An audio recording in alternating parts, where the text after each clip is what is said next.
all of you. For those who were with me during the last program and are again here, it's a big pleasure and my love and greetings to everyone in your country. Hope you all are coping well in the current pandemic situation.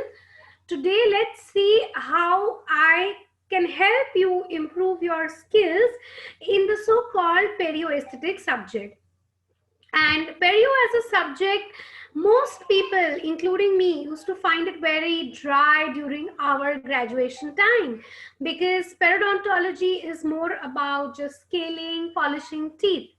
So today I'm going to take some time and unfold a new aspect of periodontology, which you may have probably heard of before, but today I'm going to teach you how to apply whatever you have read in your perio textbook in your day-to-day clinical dental practice. So if everyone is with me, I'll take a second. I'll ask Dr. Abdullah to coordinate with me. If everyone gives a heads up, then we start our actual lecture about understanding periodontal diseases. Yes, Dr. Abdullah, should I go ahead? Is the speed okay? Is my voice clear? Is everyone able to just go along with the flow? Yes, everyone is with us, and now we have 100 participants, and the voice is clear, and the screen share is also clear. You can go on. Perfect. So before I go and talk to you about periodontology, let me just introduce myself in short. I'm Dr. Richa Kapoor Miglani, a very small periodontist who's budding in India, and I'm also doing laser dentistry. So periodontology and laser dentistry was my passion and has been recently converted into my profession.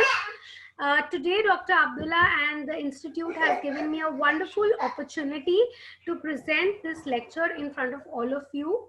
So let's see how I can help change your perspective about periodontology. Now, before we go ahead into understanding periodontal treatment, that is your gingivectomy, flap surgery, and all of that, first, the most important aspect in periodontology is to understand how to diagnose a case which has periodontal disease. Because in periodontology, there are many types of periodontal diseases. There is gingivitis, there is periodontitis, there is gingival enlargement, there are abscesses. And the treatment is different for every type of disease. It is not similar to endodontics, where you have a deep carious lesion and your treatment plan is straight away a root canal procedure. In periodontology, the patient with gingivitis could be treated with non-surgical treatment. Somebody with flaps would require surgical intervention. Someone with an abscess would require incision and drainage. So it's very important to first understand how to clinically diagnose and differentiate periodontal diseases. So the first half of my entire lecture or webinar would be theoretical, but I would teach you how to clinically diagnose a case in your dental office, whether he is having gingivitis or periodontitis or an abscess. And simultaneously, I will be briefing you with the treatment plan for the same. So I have divided my periodontal diagnosis in a very simple chart. And I believe that if you start following this chart or protocol since the beginning of your dental practice, I believe most of you are fresh graduates.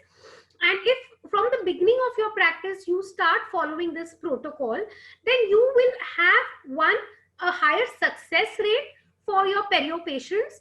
Number two, the perspective that perio patients don't agree for the treatment will change. You will be able to generate a revenue, a good revenue, I may say, with doing periodontal treatment also in your clinic. So remove this mindset that only root canals and crowns and implants get money in the practice. Even doing, in fact, I tell all my participants, the investment in doing a scaling or a flap surgery is very minimal when you compare to the investment required for implants or endodontics.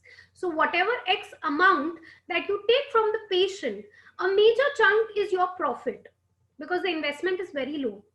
However, we as dentists do not recognize this important aspect and we tend to ignore doing periodontal treatment for many patients. So let's change our perspective.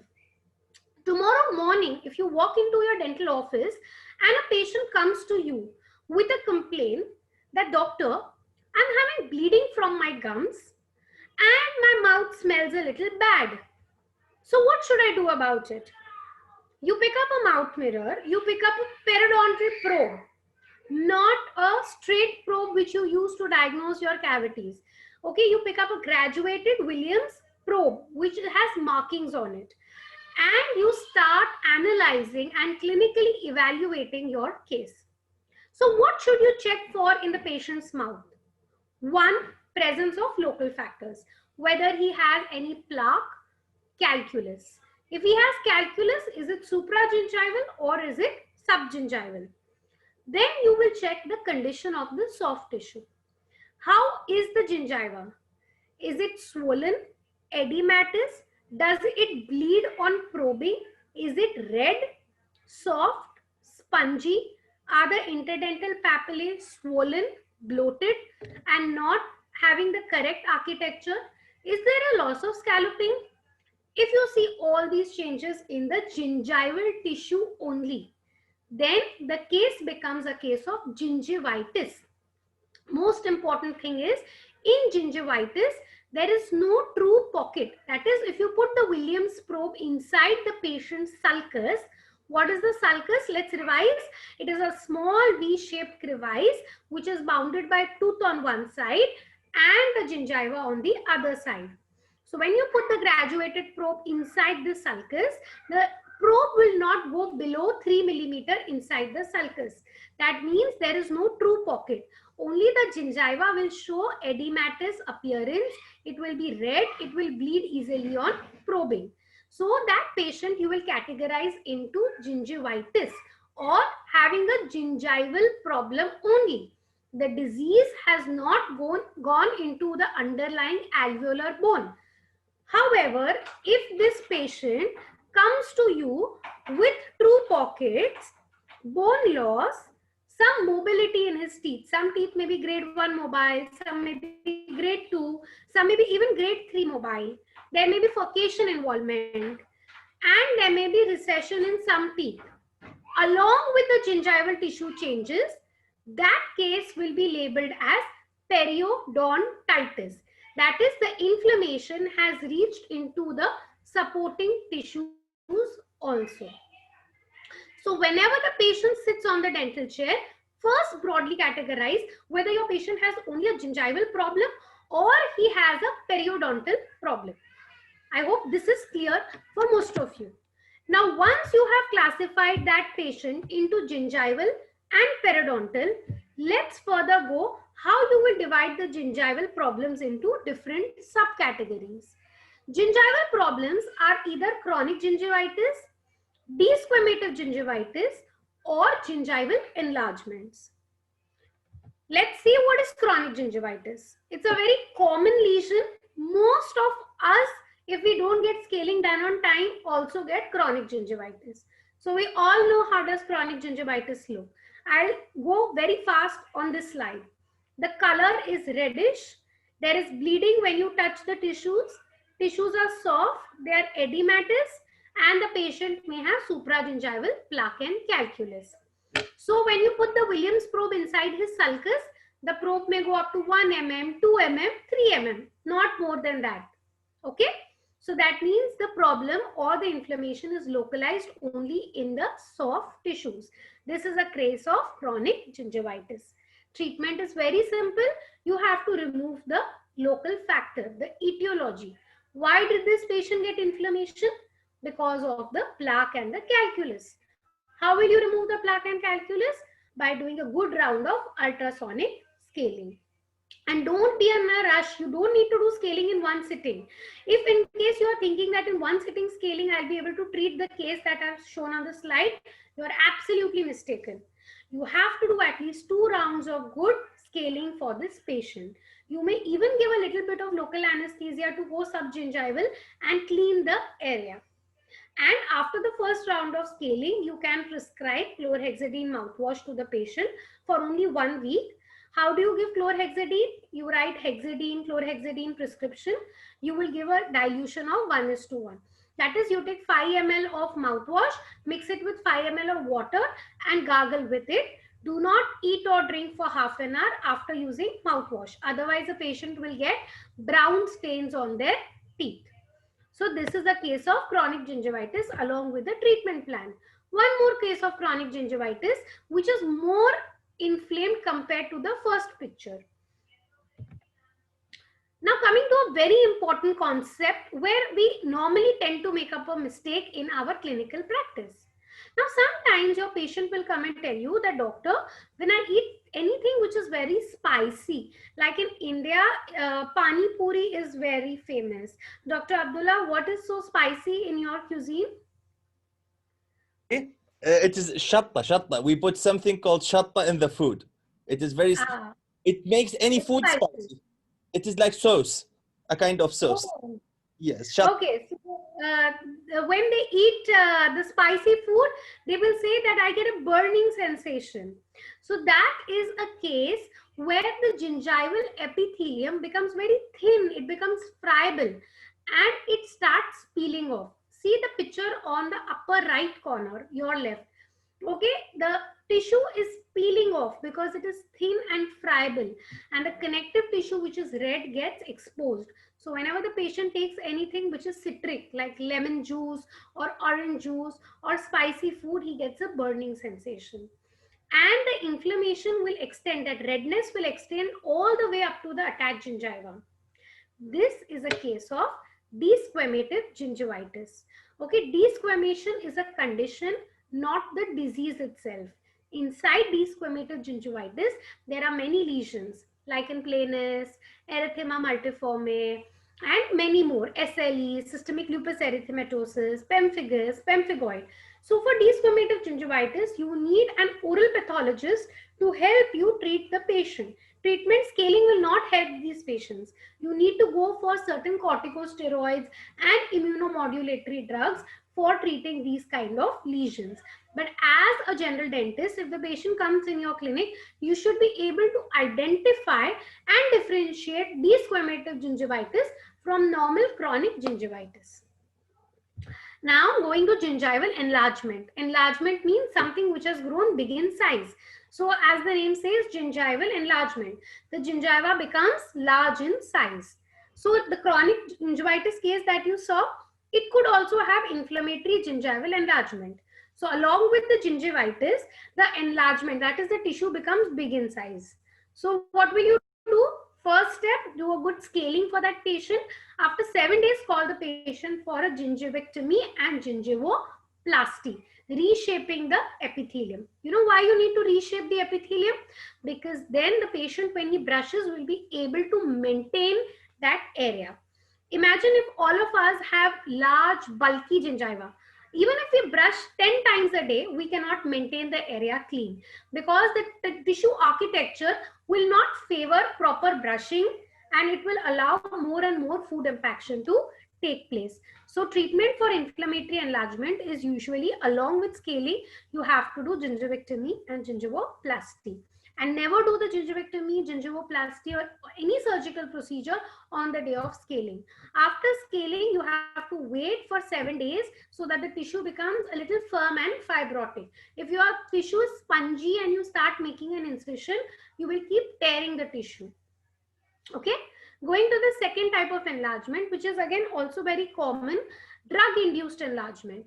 Some patients who are taking antihypertensives for a long period of time, calcium channel blockers like amlodipine, or earlier there were drugs which were used for treatment of epilepsy, gingival enlargements. Nowadays they are not using phenytoin because they know that it causes gingival enlargement. So they are not using phenytoin for treatment of epilepsy. So you will see more cases of amlodipine-induced gingival enlargement. Okay, now this drug-induced enlargement can be of two types. Either the consistency of the tissue is soft and edematous, like inflammatory enlargement, or it may be firm and fibrotic. If it is firm and fibrotic, after one round of scaling, you can go ahead with gingivectomy and gingivoplasty. If it is inflamed, then first do good scaling, 1 or 2 rounds, do curettage, then go for the gingivectomy and gingivoplasty. gingivoplasty. You can do the gingivoplasty or gingivectomy with a scalpel, with cautery or laser, whatever you are comfortable with. Now, during pregnancy, there are some females who show a localized growth in some parts of the gingiva. Not all of them will get it. Only those who have a existing inflammation, they have not taken a proper round of scaling, they already have inflammation. In the presence of altered hormones, they may get isolated growths at different places in the mouth. Some patients at the time when puberty starts also show gingival enlargements. Nowadays, vitamin C deficiency causing enlargement has become very, very less because we are getting lemons, oranges easily in most countries. And sometimes tumors also give rise to gingival enlargement. A bony tumor may give you an illusion that the enlargement is present, but it is because of the tumor in the bone that the gingiva looks enlarged. Now, coming to the enlargement pictures, the first case has inflammatory enlargement. You will see presence of plaque and calculus. So you do 2 rounds of scaling for this patient, make the tissue firm and fibrotic, and then you plan a good gingivectomy and gingivoplasty. You have to always attempt to recreate the original gingival architecture when you do your gingivectomy and gingivoplasty. See how thick the tissues are. So when you do a gingivoplasty, you will actually thin the epithelium of the gingiva and make it flush it with the teeth. If I ever have the opportunity to visit you all, I will surely do a hands-on where I would love to teach you how to do gingivoplasty and gingivectomy. Now, sometimes there are patients who come to you and say that, doctor, always my front maxillary anteriors, the tissue is red and inflamed. There is no plaque, there is no calculus. Only front 6 teeth, canine to canine, is enlarged, or it is rather soft and friable. And there is no plaque, no calculus in that patient's mouth. So you should look for some other factors. And one reason can be mouth breathing. When the patient is doing mouth breathing in the night, his mouth is open. So the tissues, they get dry. They are exposed to the outside air and they get dry. And when they are dry, they tend to bleed easily. So these patients do not require any dental intervention. Rather, in these patients, you need to tell them to consult an ENT, or you have to check for orthodontic treatment. They may have a deep bite, they may have a deviated nasal septum, may have sinusitis or any.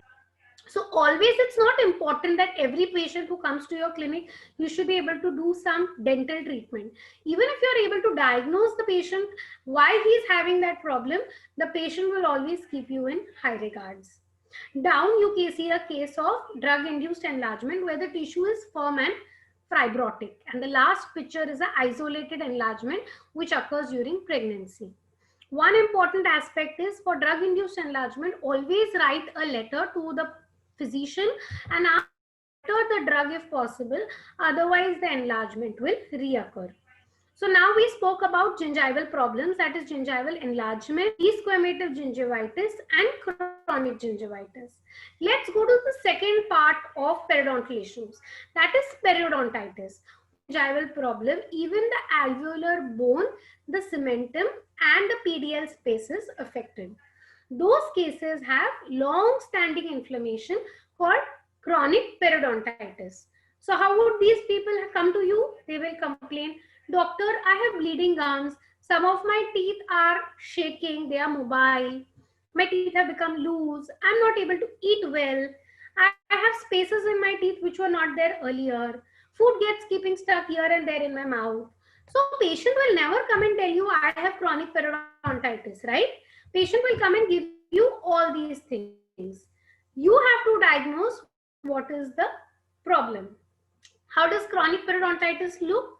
The patient will have gingival features, that is the gingival tissue may be red, swollen, all those what you saw in gingivitis.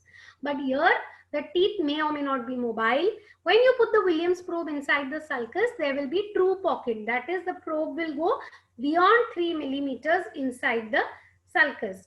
And the patients may have presence of certain abscess also at multiple areas in the mouth.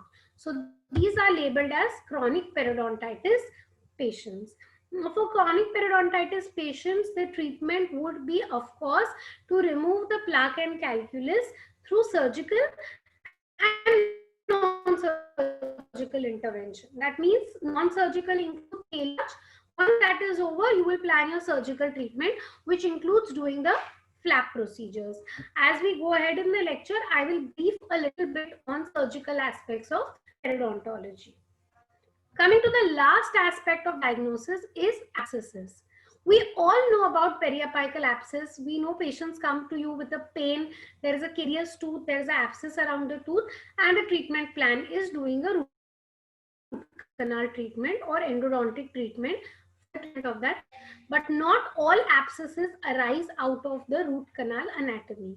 There are periodontal tissues. One such abscess is the gingival abscess.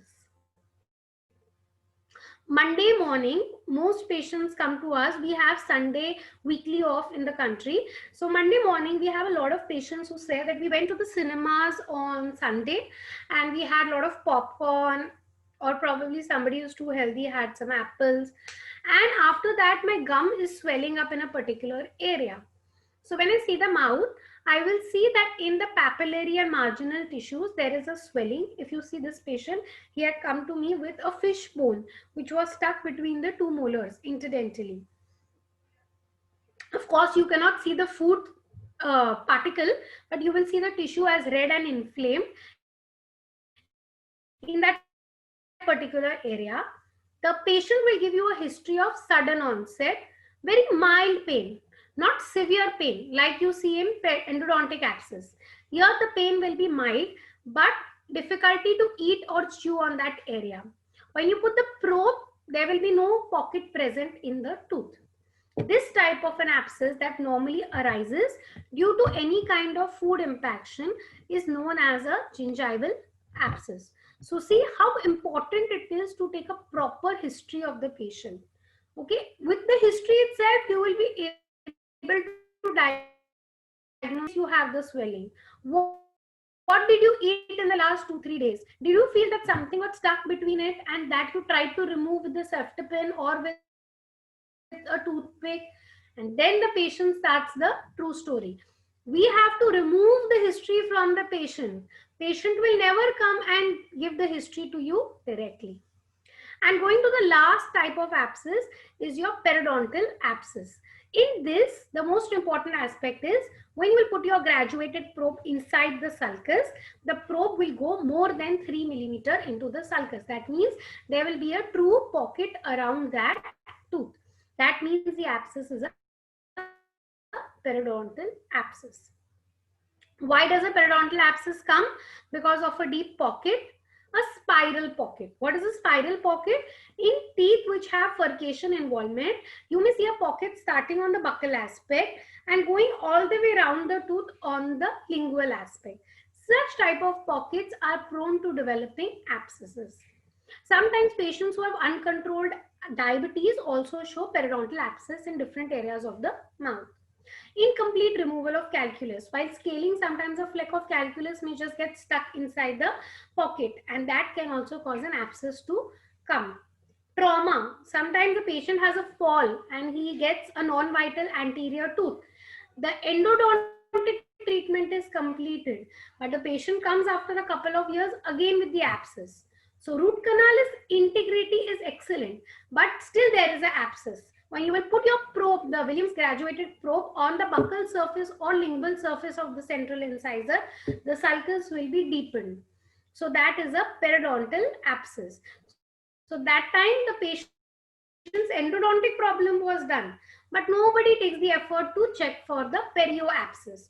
So now there is a true periodontal pocket. So you have to raise a flap and clean the periodontal pocket also, so that the periodontal abscess does not reoccur. And lateral perforation during endo treatment. Sometimes when you're doing a root canal treatment, you may cause a lateral perforation. So that lateral perforation will create a communication between the periodontal area and the periapical root anatomy. This type of communication can cause rise to a periodontal abscess.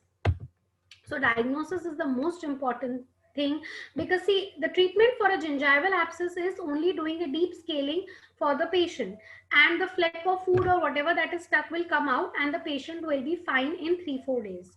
However, treatment for a periodontal abscess is different. For a periodontal abscess, if the abscess is big, it is a pointing abscess, then you have to do incision and drainage. You give patient LA, you take your 11 number blade and then just punch on the most pointing part of that abscess. You just stab it and then remove all the pus out and put the patient on antibiotics and analgesics, anti-inflammatory. Call her after 3-4 days. At that time, the abscess would have shrunk and the pocket will be present. That time you will plan the flap surgery where you will raise a flap, you will clean the tooth properly and then suture it back. Okay. So this is a periodontal abscess. In periodontal abscess, there will be bone loss, there will be a pocket present, and there will be no gingival tissue involvement also. In a gingival abscess, there is no bone loss and there is no true pocket. So it's very important to distinguish these two so that you do the right treatment. If for a gingival abscess, you will start raising a flap, then the treatment is absolutely wrong. And for a perio abscess, if you only do scaling and put antibiotics and send the patient, he will come to you again after 1 month with the abscess because you have not cleaned the periodontal area well. So let's revise whatever I have told you till now. Diagnosis is the key for periodontal treatment planning and good prognosis. For diagnosis, always divide your patient into 2 groups: gingival problem, periodontal problem. Gingival problems: chronic gingivitis, desquamative, gingival enlargement. Periodontal problem is chronic periodontitis. One more aspect of periodontitis that I missed on is the aggressive periodontitis. So nowadays the cases of aggressive periodontitis have become very rare in our country. Aggressive periodontitis is normally seen in patients who have underlying genetic disturbances like Down syndrome, and in them there is aggressive bone loss seen around most of the incisors and molars. Okay, so those cases are relatively less, but I don't want to confuse you, so I'm emphasizing more on chronic periodontitis because that's the kind of periodontitis which you will see commonly, mostly in your clinics. And the abscesses are gingival abscess and periodontal abscess. And sometimes you may have an endo-perio lesion. So you will have a deep caries which requires endodontic treatment. Along with that, there is an abscess because of a true pocket in the same tooth. So you understand there is a molar, it has a deep caries, so that is endodontic problem. Same molar has a deep pocket, so it has a perio problem. So this is an endo-perio lesion. In all your endo-perio lesions, X-rays are very important. Number 2, you will always do the endodontic treatment first, followed by the periodontal treatment. Not perio first. Endo first, followed by perio. So till now, is everyone with me? Let me take a short break and let me ask Dr. Abdullah, if anyone has any doubts, you can just write them down. At the end of the session, we will take a 15-20 minute time for all your questions. But is everyone with me till now? If you have any doubts in diagnosis, note them and ask me at a later date when we solve all the questions. Just let me know whether everyone is with me. From the 100, have a couple of them dropped out because they are sleepy, as I can see some of them getting dozed off. Yes, I think everyone is with us. The problem is some people has a drop in internet and they log in again. So people log out, log in. Okay. Yes. I just hope they don't find me boring. No. I'm just asking the participants. انتم متابعين شباب؟ عندكم مشكلة؟ اكو خلل شيء تمام؟ كل شيء تمام؟ Yes, I think everyone is with us today. Everything is fine. They are writing. They are writing there in the chat. So I think they are with us. Enjoying. That's the most important thing because it's so difficult to be sitting kilometers away, miles away rather from each other and trying to share some knowledge from one part of the world to the other. So are they enjoying the session? It should not be compulsion to sit here. Okay. I think they are with us. Yes, they are following very well as they are writing. شباب متابعين ويانا مستمرين موجودين. Yes. Hi, do you listen to me now? Sorry, I had a drop in my internet too. No problem. I just want to know, is everyone with us? Yes, yes. All of them are with us. I think you can go on. Okay. Can I go ahead? Yes, yes, sure you can. Okay. So now I'm going to the second more interesting part of the lecture where I'm talking about crown lengthening. I'm sure most of you joined this session to learn the second part of the lecture. But for me, I think the first part is the most important, because if you're not able to diagnose, even if you're a great surgeon and you know to do the best of surgeries, it's not going to help your patients because you're not doing the surgery at the right place at the right time. Okay. For getting a good prognosis or getting a thumbs up from the patient, it's important to treat him for the right thing at the right time in the right way. Okay. So let's go to the second aspect of the lecture, where we'll be talking about doing clinical crown lengthening procedures. Okay. What is crown lengthening? It is basically increasing the clinical crown height. So the clinical picture that you see on my screen now is a tooth which has been broken down and fractured due to caries. And this patient came to my clinic to get the tooth restored. So today, the entire lecture, we will be taking this patient into consideration. He's the lucky one. And we will be correlating that with the theoretical knowledge. And I'll tell you how I went about for this case. Okay. So before I go ahead into the details, let me show you a larger picture of the tooth that came to me. Now, this premolar came to me in such a situation. And when it came to me, the biggest question that I had as a dentist, which I'm sure all of you would also have had, is what do I do? Save or extract this tooth? So simple to extract, just give LA and get it out, and then give the implant to the patient, get a lot of money from the patient. So, but this patient told me, no, doctor, I want to save this tooth because this is my natural tooth, and do whatever, and please try to save the tooth. So I had a look at the occlusal view of the patient, and I see some temporary old filling.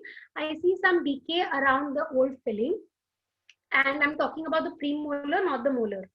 Okay. And then I started analyzing only the soft tissue, that is the gingiva. What do I check for? I check for gingival inflammation. How is the tissue around the tooth?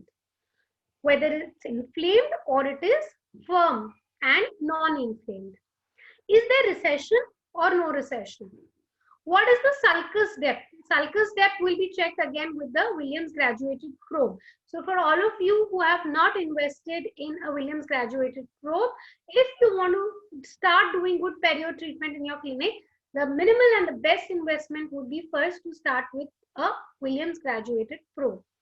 Now coming to the gingival zenith. So what is the zenith? You have had so many aesthetic lectures with Dr. Abdullah and other great speakers across the world. So you all know that zenith is nothing but the most apical point of the gingival scallop. So wherever scalloping is the most accentuated, that area is known as the gingival zenith. It's very important to check the zenith, especially in the aesthetic zone. This is the aesthetic zone. It's the first premolar. So if my patient is going to smile nice and white, I will be able to see that too. So obviously the right side should match with the left side, and the premolar should somewhere match the canine. It should not look very small. It should not look very huge. So that's the gingival zenith's importance. Biotype. I need to check if the patient has a thick tissue or a thin biotype. Then what is the inference I get from that? There is no inflammation, there is no recession, and the sulcus depth, when I put the Williams probe inside the sulcus, it is only 2 millimeter. Please remember this value 2 millimeter, because as I go ahead in my lecture, you will be understanding why I told you to memorize this 2 millimeter. Okay, so all of you, I'm giving you half a second. Please memorize that in this particular case, Dr. Richa had a sulcus depth only of 2 millimeters. Then I started taking an X-ray for the same tooth, and in the X-ray or the IOPA rather, I checked the root length. How is the root? Is it a long root or is it a very short root? Because if it is a short root and I do a lot of clinical crown height increasing, that is, if I increase the crown, I make the crown very big and the root becomes very small, I will alter the crown root ratio and the tooth will ultimately land up with a fracture. Then I will check on the X-ray if the root is intact. There should be no vertical fracture, no horizontal root fracture. No internal resorption should be present. Otherwise, how do I save this tooth? Periapical pathology. If the tooth has a large endodontic lesion, then first I have to do the endodontic treatment. And how much is the tooth structure from the CEJ to the incisal or occlusal edge? And the sixth point, my dear friends, is the most important point. The distance between the cemento-enamel junction, your CEJ, and the bone crest. I measure that distance on my IOPA. So all your digital IOPAs come with a scale. So you can easily keep the scale on the CEJ, mark it as point A, and take the scale upward and mark the vertical distance between CEJ and the bone crest. I'll tell you why I'm marking that distance. Okay, so in this case, the distance between the CEJ and the bone crest was only 1 millimeter. Again, remember this value. 1 millimeter. Distance between CEJ and the bone crest. Please try to visualize. You can close your eyes and visualize distance between CEJ and bone crest is only 1 millimeter. Means it's only this much of a space between the CEJ of the tooth and the bony crest. So the inference is no root fracture. Excellent. I can save this tooth. No internal resorption. Amazing. No periapical pathology. I don't need to do endodontic treatment. Root length is good. It's 30 millimeters. So even if I do crown lengthening, the crown root ratio will not be altered. The remaining tooth structure is very less. So I need to, of course, do a crown lengthening so that I get a good ferrule for my crown. And distance between CEJ and bone crest, we imagine, right? Keeping eyes closed was only 1 millimeter. So what was my treatment plan? First, I'll remove all that old filling material and all the caries. Then I will do a crown lengthening procedure to get good crown height so that I get a good ferrule, good fit of my crown. Then I can do a post and core build-up, crown prep, impressions, temporize the tooth, and then do the final prosthesis and put the patient on a maintenance. Okay, so that was my treatment plan. Let's see how I went about it. So before we understand crown lengthening, this concept of biologic width, which I'm sure all of you know, because you've all studied in book, and now in these aesthetic lectures, everyone has told you about biologic width. So quickly, I will, from a periodontist point of view, explain the biological width to you. Now, when you look at the patient in the mouth, outside what epithelium you see is your oral epithelium. Then when you put the probe inside, there is an epithelium which lines the sulcus. That is your sulcular epithelium. If all of you can just imagine this entire thing that I'm telling you, you will understand it much better. So imagine it's your own mouth, you have an oral epithelium, you have a sulcular epithelium inside the sulcus, and just below the sulcus, let's go vertically deeper down, there is a small epithelium over here, which is called the junctional epithelium. And below that junctional epithelium, you have the bone, alveolar bone. And between that epithelium and the bone, there is a lot of connective tissue. That connective tissue has your fibers, your cells, and everything. So you have the oral epithelium, then you have the sulcular epithelium, below that the junctional epithelium. Between the junctional and the bone, you have a lot of connective tissue. Now the critical area is the total width of your junctional epithelium plus the connective tissue above the alveolar bone. That entire area, junctional epithelium plus supraalveolar connective tissue, that entire long block is known as your biological width. Now, if you give a crown which is going inside that biological width, then the cement which you have used for luting will continuously keep irritating the soft tissues around the tooth. And again, the patient will say that the tissue around the crown always appears red and inflamed because you have given the crown inside. The crown is sitting inside your biological width. And in an average patient or in an average human being, the width, biological width is 2 to 3 millimeters. So that means between your restorative margin, between your crown and between the alveolar bone, you always need to keep 2 to 3 millimeters millimeters of gap. So when you fit the crown in the patient's mouth, distance between the crown margin and the bone, which is there below, should be how much? 2 to 3 millimeters. See, like this. In this case, see, where is the crown ending? It is almost just above the alveolar bone. So it is continuously irritating the soft tissues around the area. And that is why the patient has chronic inflammation around the crown, because the dentist has violated the biologic width. Come back to our original case. So here I have marked with a black felt pen the bone crest. Distance between CEJ and bone crest was only 1 millimeter. Now if I take my burr or my scalpel or my cautery and just cut some gingiva, I am going to cut 3-4 millimeters of the gingiva and I will see so much of tissue, tooth structure. I'll get happy. Okay, I am getting a good periole. I'll give a crown to the patient. What will happen? Your final crown will be sitting inside the biological width, rather inside or on the alveolar bone.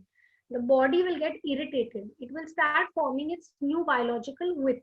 In that process, the patient's crown will again and again get dislodged. He will come to you after 15-20 days, doctor, my crown came in. Sometimes it can even result in a fracture, as in the tooth will fracture along with the crown. Okay, so it is important to do a crown lengthening in this case. Now to do a crown lengthening, what is important? You will have to push the bone. You will have to move the bone crest more apical, more down. If you get the bone more down, the distance between the CEJ and the bone crest will increase. And now when you give a crown, the crown will be resting completely inside the, or rather above the biological width and not inside the biological width. Dr. Abdullah, has everyone understood this concept? Because it is a very tricky and difficult concept. You please ask everyone. If you are not understanding, I will repeat biological. الشباب تريدون تعيد هذا الموضوع ولا لا؟ تريدون تعيده ولا لا؟ كتبوا لي بالشات. Yes. Some participant actually yes. They are saying, please, if it's possible, just repeat it. Okay. You want me to repeat it? Yes. So the concept is like this, that there is an outer or oral epithelium in your mouth, then there is a sulcular epithelium, and below that there is a junctional epithelium. That junctional epithelium is around 1 millimeter. Then you have the bone crest, but between the junctional epithelium and the bone crest, there is a lot of connective tissue, which is also another 1 to 2 millimeter. If you add up the junctional epithelium and connective tissue, the entire area is 2 to 3 millimeter. Whenever you give a crown or a prosthesis, you should not give the crown or prosthesis resting inside that 2 or 3 millimeter of space. That's a biological space. Now imagine if the tooth in this picture is broken. Now if this tooth is broken over here, suppose like this, over here, it is broken, then how will you be able to, suppose it's broken like this over here. Okay, it's broken. Now if the tooth is broken and you are trying to give a crown and your crown is going all the way over here, so your crown is actually going from here. So this crown is actually resting where? Inside the biological width. The crown will start somewhere like this over here. So your crown is going inside the biological tissues, means you are violating the biological tissues. So to avoid that, you have to do a crown lengthening. That is, you will take the bone crest a little down by doing osteoplasty, or you will cut the gingiva a little bit. So you will get a harmonious relationship. When I finish this entire slides, couple of slides that I'm doing, you will understand this much better. Dr. Abdullah, can you ask everyone once again, please? شباب هسه تمام هسه كتبوا بالانجليزي. Okay, yes, they are writing. Okay, تمام. Yes, everything is fine now. You can go on, Doctor. Now, how do you for crown lengthening. That's also important. There are two ways of doing a crown lengthening, and the decision is not your choice. It's not like, I feel like doing a gingivectomy in this case, I feel like doing a flap in this case. No, no, no. The decision depends on the distance between the CEJ and the bone crest. If someone wants to take a picture of this particular slide on their mobile phones, I will wait, because this is a very important slide when you decide crown lengthening. If you have a distance between CEJ and bone crest of more than 3 millimeter, 4 mm, 5 mm, 6 mm, or 3 millimeter, you will do only gingivectomy. That means you will only cut the gingiva. However, if the distance between the CEJ and the bony crest is less than 3 millimeter, like in my case, it was only 1 millimeter, I will raise a flap and do an osteoplasty. That is, I will move the bone below, so that now the distance between the CEJ and the bone crest becomes more. So now my distance was only 1 millimeter. If I take my bone behind by 2 millimeter, then the distance between CEJ and bone crest will become at least 3 millimeter. So if I give a crown, my crown is not going to be inside the biological width. It will not irritate the tissues around the area. Okay, so I will wait for a second. Anyone wants to click a picture of this slide, please click, because it's a very, very important شباب slide. صوروا هذا السلايد تقول مهم صوروه. Make a screenshot for the slide. I can get you. Yes, doctor. They all did. You can go on. Okay, so let's see how I'm actually performing the surgery. I take a 15C blade or a 15 number blade. You know the blade comes in different shapes and sizes. Most commonly for perio procedures, you have to buy a 15C or a 15 number blade. A 15C is available with a company called Swan Martin. It's an amazing blade. It is much better than the 15 number if you are a starting practitioner. However, if you're not getting it easily or it is not available in your area, you can even buy a 15 number blade that is available conventionally everywhere. Okay, so you take the 15 or a 15 number blade and make your first incision. Of course, give LA to the patient, and your first incision is your internal bevel incision. I have marked it with a blue color arrow. Do not see where my blade is. See the blue arrow. The arrow is on the outer epithelium, 2 to 3 millimeters away from the gingival margin, keeping the blade or the BP handle parallel to the tissues. You will make this round scallop incision. That incision is known as the internal bevel incision. So with my poor drawing skills on the right side, I have tried to draw the tooth and shown you the internal bevel incision. It's very simple. It is just a scalloped incision that you are making 2 to 3 millimeters away from the gingival margin. But when you make the incision, please keep the blade parallel to the tooth. If this is the tissue, this is the tooth, your blade should be flushing like this. Don't keep the blade at an angle. If you keep it like this at an angle, like this at an angle, you will create a bevel in the tissue. So try to keep the blade almost parallel and make the incision on the external surface of the gingival tissues. Okay, make a very nice clean incision. What should be the depth of the incision? Till where will you put the blade inside? It should touch the bone crest. It should touch the bone when you make the incision, because this is a full thickness flap. My second incision would be inside the hole, and I will move my blade inside 3 to 4 times. So this is called the sulcular incision, to break all the circular fibers that go around the tooth. Okay, so I have given the first incision, internal bevel, which is on the external surface of the gingiva, keeping the 15 number blade almost parallel to the tooth. And my second incision is inside the sulcus, known as the sulcular incision.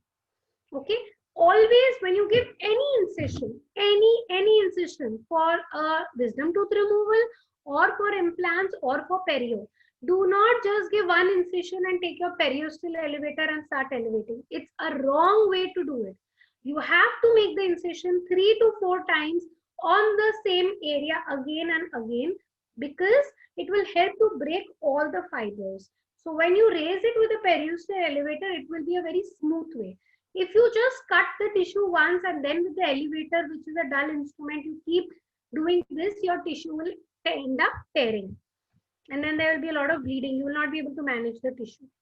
So once you give both these incision, you will get this band of tissue. I've made a blue arrow. You get a round band. You will take a sharp curette and just pull this band out. And then you will raise the flap after giving the vertical incisions. Okay, what is a vertical incision? Like this. See, I have given it on the distal aspect of the canine. I have given one vertical incision. If you want to give two vertical, you can give two vertical also. One on the distal of the canine and one distal of the premolar. But the vertical incision should always be broad, like this. It should look like this, like this. Don't give it like this. Don't give it like this. Always like this. Narrow towards the tooth and broader upwards, like this. So that both the flap is getting a good vascularity from the adjacent areas. Okay. So the vertical incision should always have a broad base, and you should not cut the tip of the papilla. Always do it at the line angles. I have made a slide which I will talk about the importance of giving proper vertical incision. Then with the periosteal elevator, I raise the full thickness flap. Can everyone appreciate the alveolar bone after raising the flap? That is the fresh bone without any periosteum. It's a full thickness mucoperiosteal flap. Now you can see there is hardly any distance between the CEJ and the bone crest. It is almost flushing with each other over here. See? It's almost flushing with each other. So it is important to take the bone crest slightly more apical, at least 2 millimeter apical. So you will take an osteoplasty. You can do it with the micromotor and a round burr like you do for your wisdom tooth removal. You will take a lot of saline irrigation while doing, so that you don't heat up the bone and kill the bone cells while doing that particular procedure. So you will take your aerotor and a micromotor burr and the micromotor at a slow speed, start trimming 2 mm of bone around the tooth. And after that, once you have finished the bone trimming, you will suture the flap back in the place. So first, before we go ahead, let's understand where you make a vertical incision. Your vertical incision should always extend beyond the mucogingival junction. See here. This is where they have to extend. So you can't make too small vertical incisions. There is no point.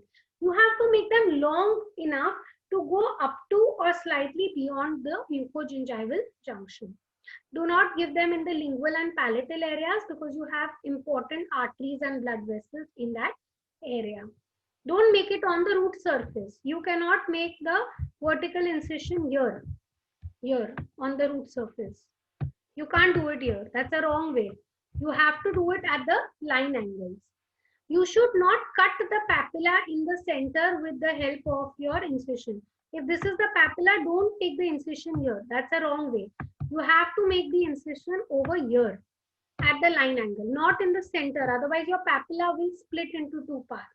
And always your vertical incision should have a broad base, so that there is good blood supply. We all know that if there is a good blood supply, your flap will heal very well.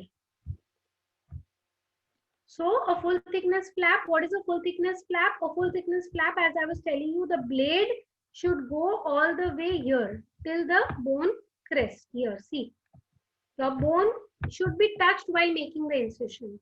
That is a full thickness flap. For most of your procedures like implants and doing extractions and all that, you have to do a full thickness flap. Only when you are doing recession coverage, vestibuloplasty, you go for partial thickness flaps. Okay, I hope everyone is with me till now. So you have raised your flap, which is a full thickness flap on the lingual aspect. Again, I made the same incisions. This is me trimming the bone, and then I sutured my flap. I sutured, you can suture using any technique you like, as long as you should give a good approximation, know where the flap should be open, otherwise your bone will get necrosed and healing will be very poor. Now, whenever you are suturing a vertical incision, most participants tell me that, ma'am, we have a lot of problem. Suppose I've given a vertical cut over here, and then there are two segments. One tissue is attached, the other tissue is flappy, like this. So how do I suture these two together? Always ask your assistant to hold the mobile segment, the flap. This is attached. The flappy part she will hold with the non-toothed tissue forceps. Insert your needle inside in the movable flap and then in the non-mobile flap and give your suture. It's very difficult to explain suturing on the webinar, but of course, if we do a hands-on, I will surely teach you all how to do good suturing. Okay, so after doing suturing, after 1 week, the patient came back to me and I can see the tissues have healed very well. I'm very happy with the healing and I'm ready to give temporaries to this patient. Another important question is, after doing a crown lending, ma'am, when should we give the crown to the patient? So you need to wait. In that waiting period, you can give temporaries to the patient. For posterior teeth, at 6 to 12 weeks is what the articles are telling. But practically, it's not possible. So wait at least for 2 weeks in the back teeth, that is the molars and premolars. For anterior teeth, wait at least for 2 to 3 months before you give the final crowns. But give the patient some crown in the mouth. So this is after the restoration. Now remember how the tooth was? It was so tiny, so small. After the CLP and the post and core, I have been able to give a crown which has a good ferrule, good aesthetics, and good tissue architecture. So I was able to save this kind of a tooth. This is another case where the canine is fractured. So here we required only, we again checked how much is the distance between CAJ and the bone crest. And in this case, again, I did the CLP and gave the crown. Look at the pre-operative here, lower premolar completely broken down. After the CLP, look at the post-operative. It was so good. My endodontist said, Dr. Richa, we don't even need to do a post and core. Sometimes in anterior cases, you can do a smile designing, and actually with the CLP, you will be able to give better prosthesis to the patient. And nowadays, all our girls, in fact, all of us, we love to click selfies, right? And our patients come and tell us something like this. The doctor, whenever I take a picture and I'm smiling, I don't like my smile. So I ask them, what bothers you? My teeth look very short, or I think my gums look a lot. So either my gums are too visible or my teeth are too short. I don't know, but give me a good smile. So these are your cases of gummy smile display. Lot of gingiva is seen compared to the tooth portion. So they are gummy smile cases. Now there are different reasons why people have gummy smiles. Some have altered passive eruption. What is altered passive eruption? When your tooth is erupting in your mouth, ideally, like I'm talking about the babies, when the teeth is erupting in the mouth, the tooth keeps erupting and the gingiva is attached to the enamel. That is your active eruption. After the active eruption is over, the gingiva starts crawling behind, more apical, till it comes to the CEJ.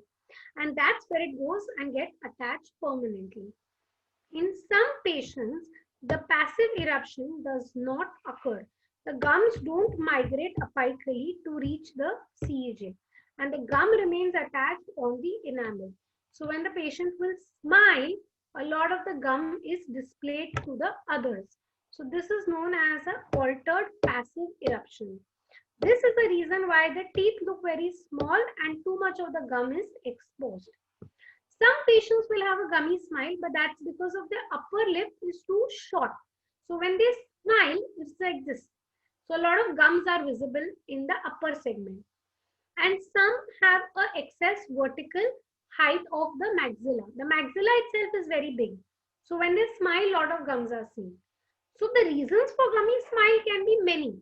And for all of them, you can't do crown lengthening. Where you will get maximum benefit is the first case.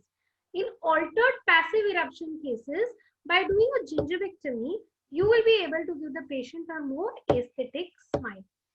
In the second case, that is short upper lip cases, you can get great results with the crown lengthening, but not 100%, 50 to 80% result with the crown lengthening.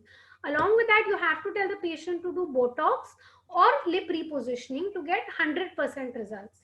And the third case, where there's excess vertical maxillary height of the maxilla, those patients you need to do ortho treatment and orthognathic surgery.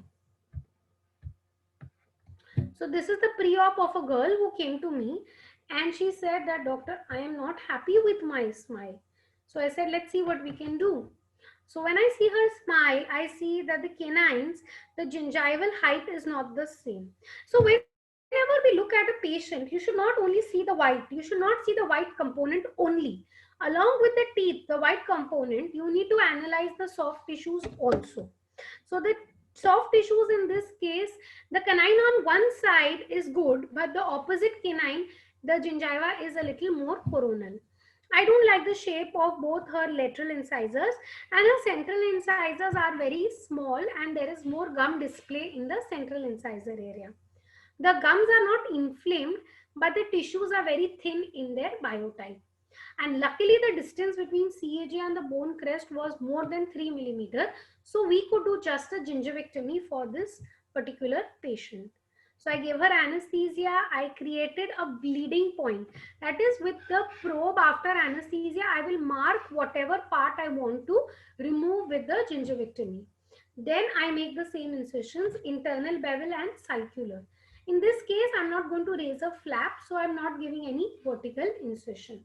I'll remove all the extra tissue and then I'll close the bleeding with the help of periodontal pack or with some pressure with the hemostat. So if you see, the upper is the pre-operative and look at it post-operatively. Just by contouring the gingiva, her smile has changed a lot. So just by doing a proper diagnosis and the right treatment plan, you can give her this kind of a smile within a couple of hours in your clinic. And to make life simpler, the UFRD people have these aesthetic gauges called the choose aesthetic gauge, and that can also help you to decide how much of gingiva you need to excise. If you have a laser, a diode laser, you can also do the same procedure that I did in that case with the help of the laser. The advantage will be there will be no bleeding if you are doing a laser procedure. Burrs, I do not personally recommend them because I feel that you cannot control the tissue that you remove with the burr.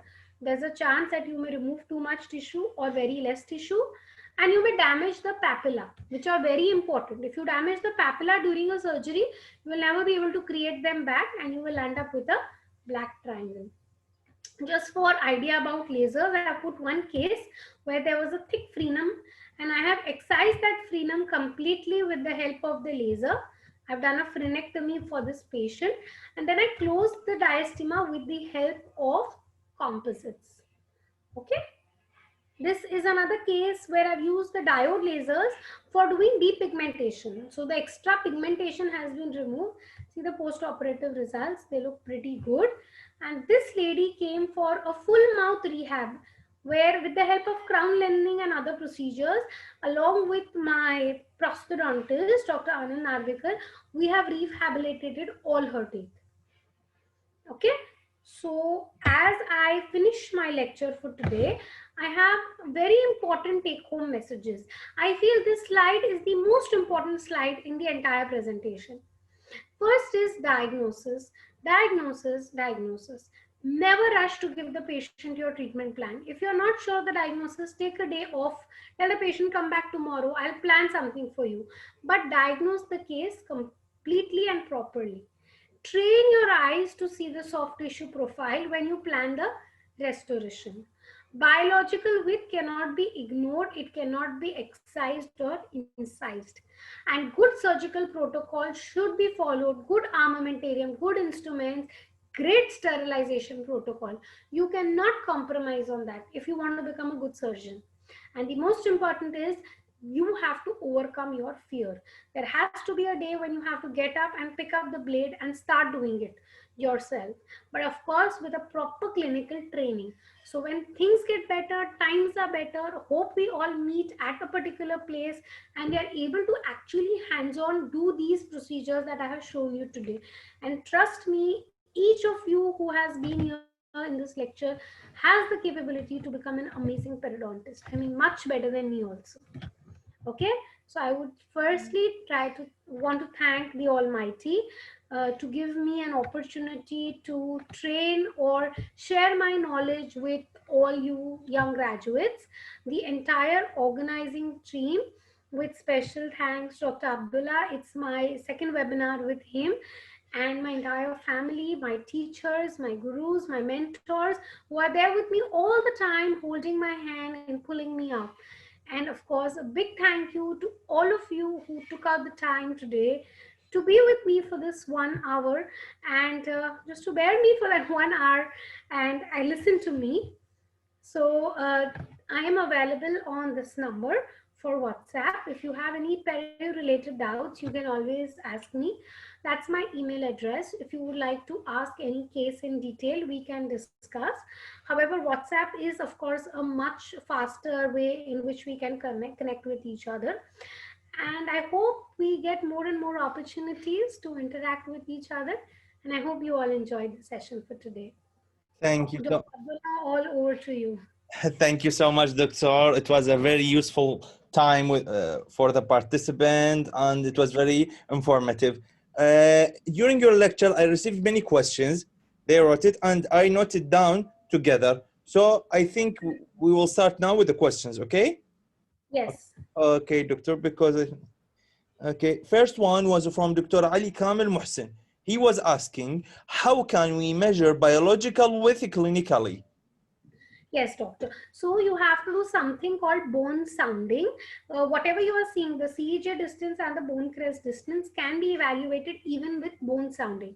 You give infiltration anesthesia to the patient and use the same graduated probe and put it straight inside the sulcus till you touch the bone crest.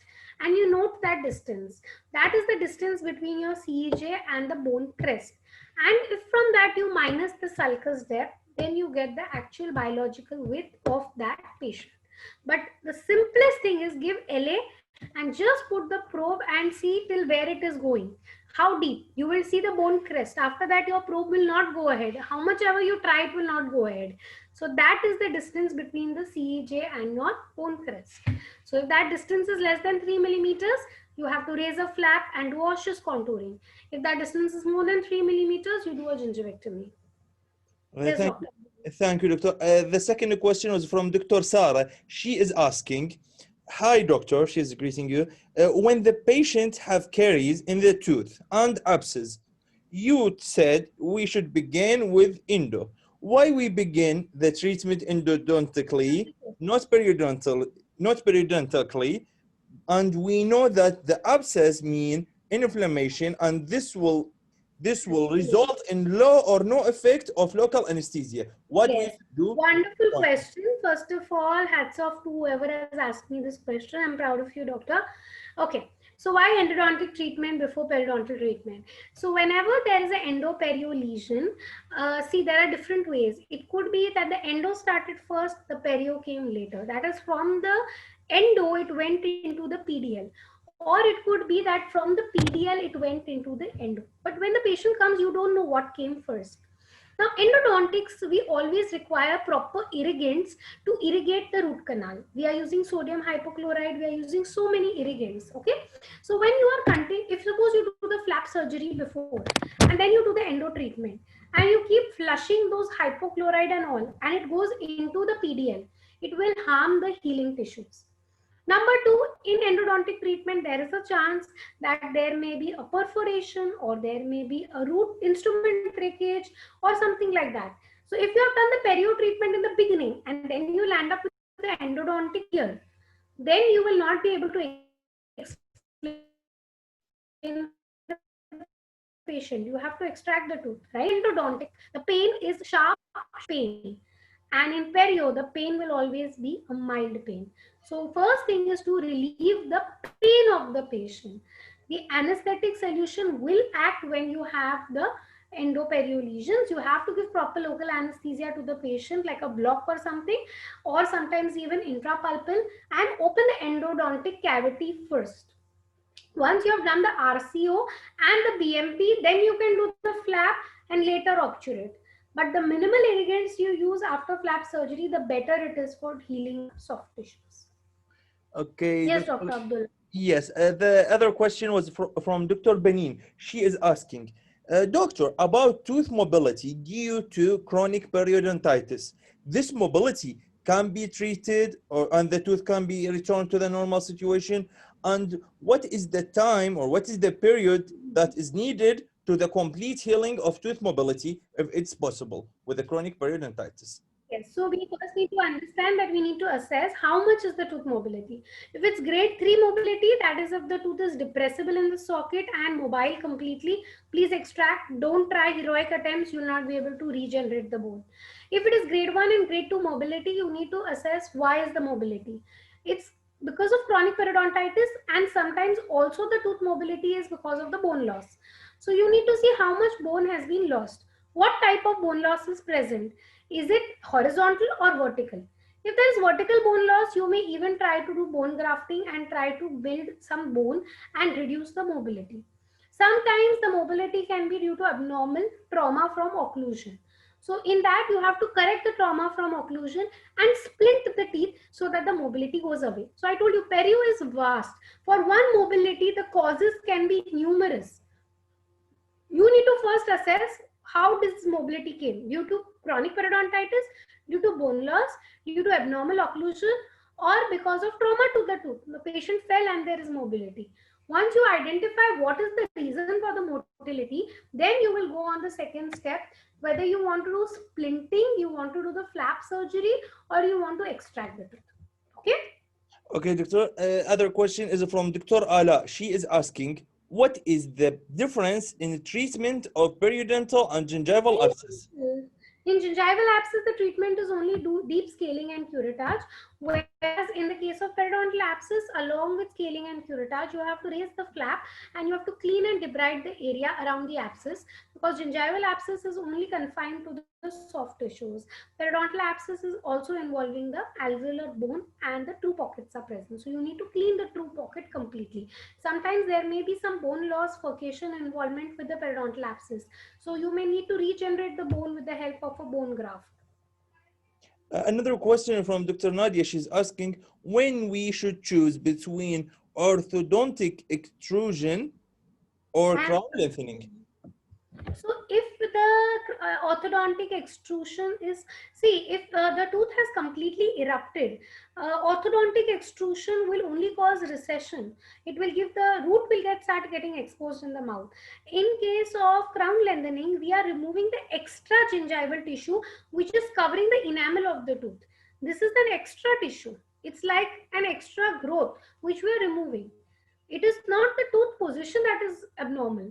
Orthodontic extrusion is done when the tooth position is at stake. But in this case, the teeth are normal in their right position. Only that tissue is extra on the enamel. That extra tissue we will remove. Okay, doctor, another question is from Dr. Al-Hussein. He is asking, what yes, is it the... means root canal before post and core. Yes, before post and core, you have to do a root canal. Yes. Another question is from Dr. Anwar. I think she's asking about a case that you showed. About a case that you showed. What is the indication for crown lengthening? Yes, yes. Before that, there's another question. Before this one is from Dr. Anwar. She's asking about a case that you showed.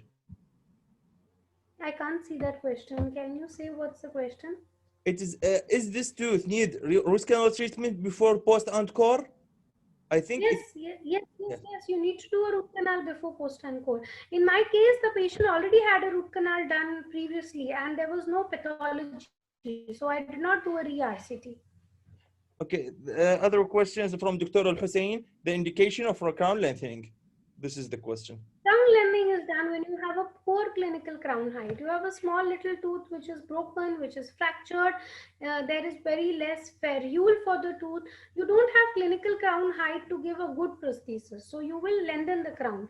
You will make the clinical crown height more so that your crown or your prosthesis sits there. Otherwise, the crown will keep coming off.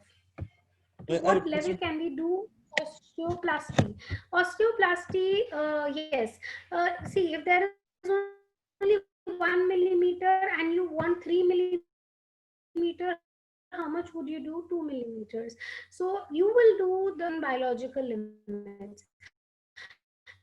Not that you, that's why I said root length is very important.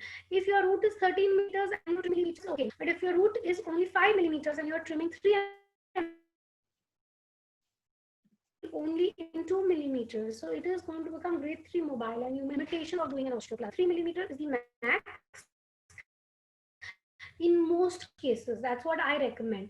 But along with that, please gauge the root length. It should be always longer root and shorter crowns. You have to maintain the crown root ratio.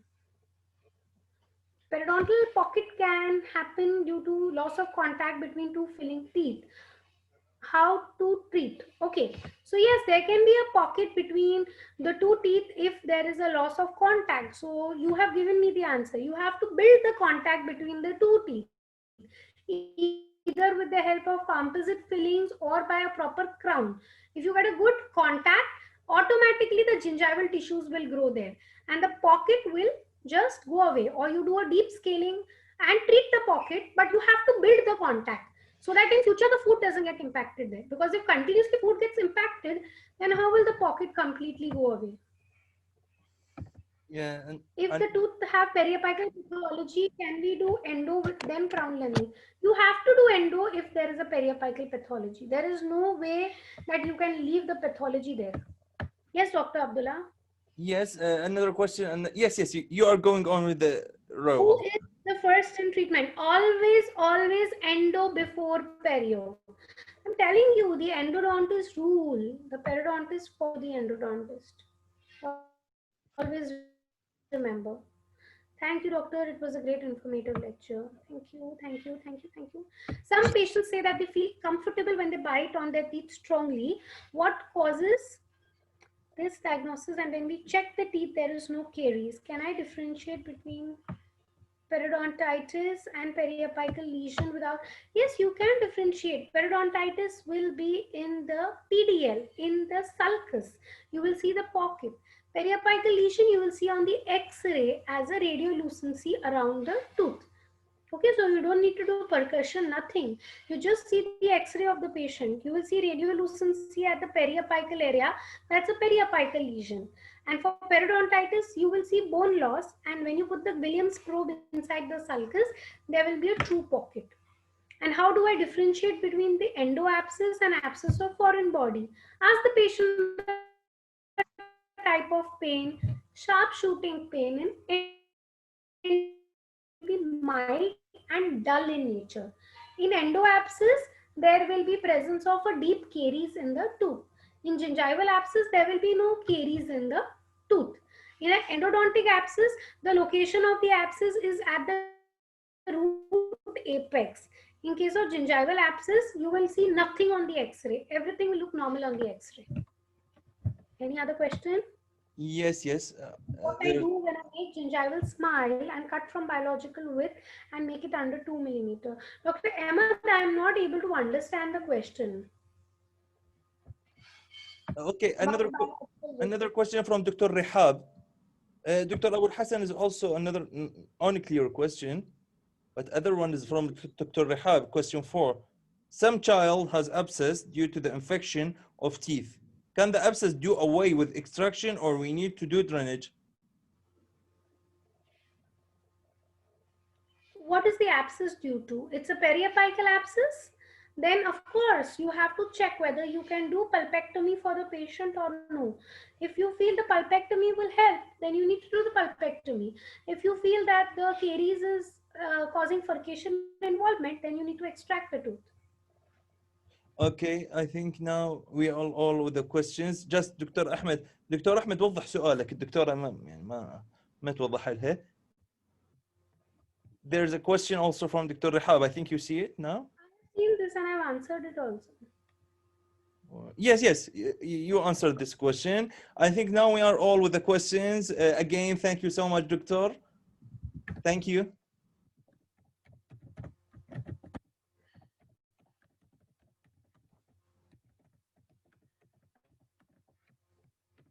Any other questions? Yes. Dr. Ahmed sending me, he means if I do the gingivectomy and I took more from the tissue, what should I do? You have removed more tissue? Yes, more tissue than needed. No. I will be... We cannot regenerate more tissue. That's why I said always mark the bleeding points with the help of a marker or with the help of your burr or with the help of your simple probe. Please mark before you remove the tissue. Nobody can form new tissue. Just no way that you can make new tissue. It's like once you have extracted the tooth and you can do nothing about it. Another question. Yes.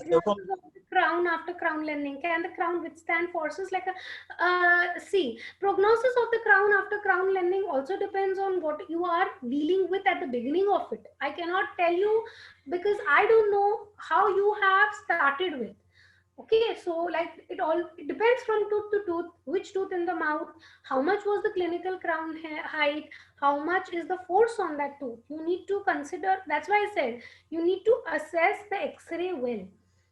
The tooth can withstand forces like a normal tooth, no doubt about it, but then you should have done the correct selection of the tooth. It should have a good root length, it should have all other good features, and nevertheless tell the patient that it has a compromised prognosis.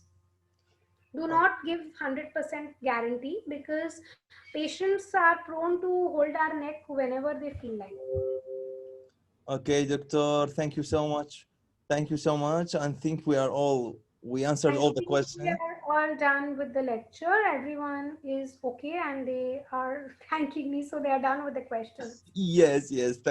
Thank you so much again, doctors, and thanks for our participants. شكرا شباب على انضمامكم ويانا وان شاء الله تكونوا استفادتم. Okay, so now goodbye, doctor. Goodbye. Thank you so much. Bye-bye. Hello, doctor.